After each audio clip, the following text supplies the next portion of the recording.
Okay, let's create a class in Google Classroom. To do that, you're going to be logged into your classroom and you're going to click on this plus sign in the top right corner.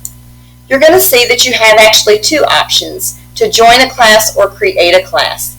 If you were joining a class, that could be if you were a co-teacher and the other teacher had created it and they wanted you to just join in as co-teacher. It could be your principal set up a class for staff development with them as the teacher and you as the students. So those are a couple of reasons you would join.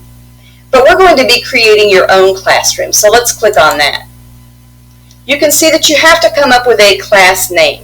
Now, if you're the science teacher, you could put science period 1, science period 2. If you're a self-contained classroom, you could put in the grade level and then it's going to have your teacher name displayed as well. So you just really want to think about what you want to name this class. And you can change the name at a later time if you're going along, getting it set up, and you decide it needs to be something different.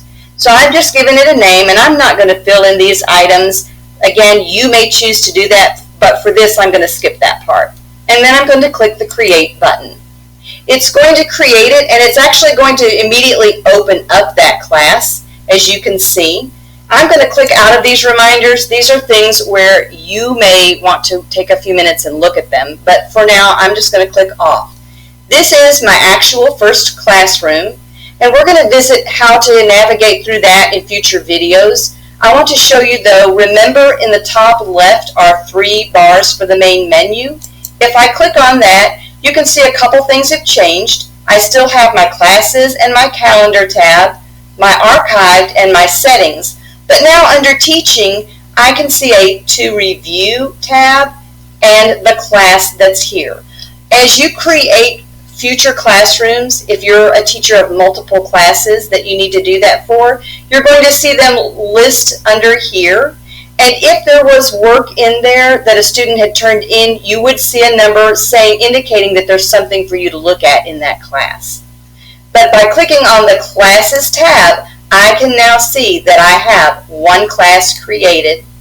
I can tell by these 3 dots that if I needed to edit the name of it, make a copy of that class, or at the end of the year archive it, I can do that right here.